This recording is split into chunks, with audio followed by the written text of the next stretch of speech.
The next stop on the slow-moving train that is health reform is, of course, the United States Senate.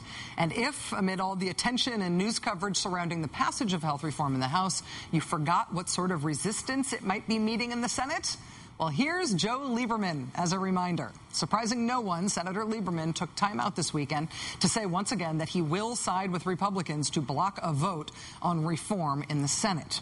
Also, surprising no one, he said it on Fox News. If the public option plan is in there, as a matter of conscience, I will not allow this bill to come to a final vote. He's not just saying he'll vote no, he's saying he'll prevent anyone from voting on it at all. But the bulk of Senator Lieberman's Fox interview was not actually about his promise to kill health reform. It was about the Fort Hood shootings and the alleged shooter, Army Major Nidal Hasan. If the reports that we're receiving of various statements he made, acts he took, are valid, he had turned to Islamist extremism. And therefore, if that is true, the murder of these 13 people was a terrorist act. And in fact, it was the most destructive terrorist act to be committed on American soil since 9/11. The most destructive terrorist act to be committed on American soil since 9/11. What makes that strong, inflammatory, and at this point totally speculative statement about the motives of the alleged Fort Hood shooter at least a little surprising is that Senator Lieberman made it exactly 6 seconds after he said this. It's premature to reach conclusions about what motivated Hasan. You should tell that guy Joe Lieberman about that. It turns out that the man warning against drawing conclusions about the Fort Hood shootings and at the same time drawing conclusions about the Fort Hood shootings will be leading the Senate's investigations into the Fort Hood shootings. I'm intending to begin a congressional investigation of my Homeland Security Committee into what were the motives, what were the motives of Hasan. Did you catch that there? My Homeland Security Committee? Mine? Senator Lieberman's own Homeland Security Committee?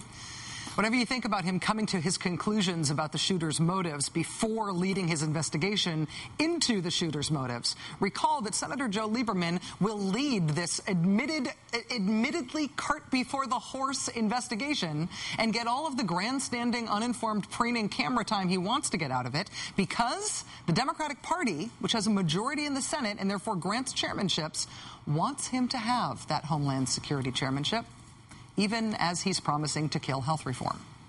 Joining us now is Senator Bernie Sanders of Vermont. He is the other independent senator who caucuses with the Democrats. He is a member of the Senate Health Committee. Senator Sanders, thank you very much for coming on the show tonight. Good to be with you, Rachel. You objected publicly to letting Senator Lieberman keep his chairmanship after he campaigned last year for Senator McCain and against President Obama. You said at the time, appointing someone to a major post who led the opposition to everything we are fighting for is not change we can believe in. A year later now, do you feel like I told you so? Yeah, something like that. Yeah. Is the way he has behaved since keeping his chairmanship a surprise? He did promise that this would be a whole new chapter, a whole new day moving forward. No. Frankly, from my perspective, it's not a surprise. And I think the role that he is now attempting to play on health care is very, very unfortunate. The American people overwhelmingly want a public option for a variety of reasons.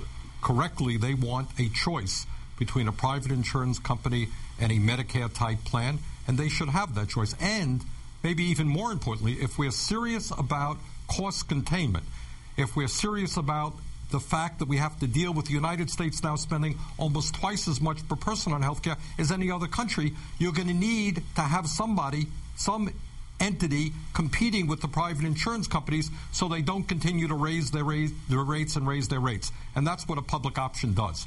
So it's absolutely essential that we have not only a strong public option, but a public option that is available to as many people as we can possibly make. If Senator Lieberman follows through on his threat and he does filibuster, it's quite likely that a bill containing a public option cannot pass the Senate unless it is brought up under reconciliation rules. Would you support that? Absolutely.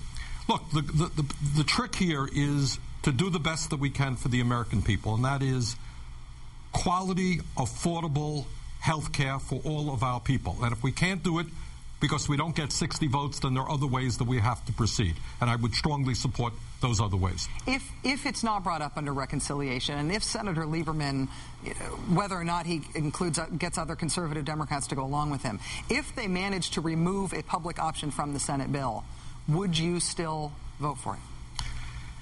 It would be, at this point, you have to look at the whole bill. Sure. There are aspects of affordability in it. There are aspects of cost containment in it.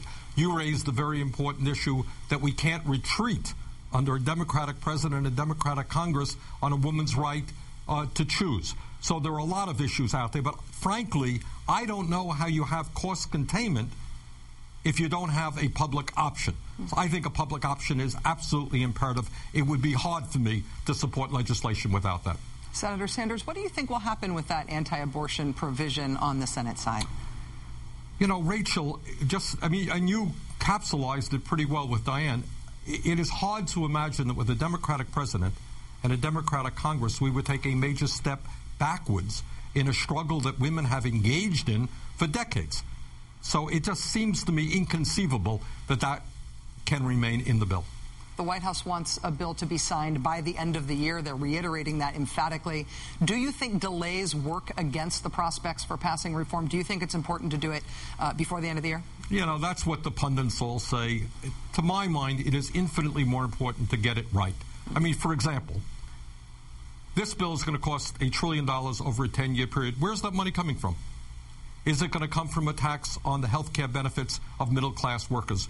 Or are we going to raise that money in a progressive way? How many people will have access to a public option? Will it be 5%? Will it be 50%?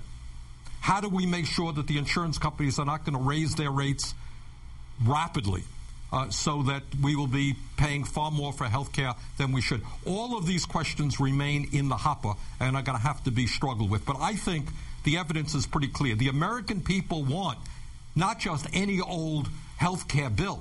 They want something that's strong, and they want something that's meaningful for working families in the middle class. That's the fight that we're undertaking now.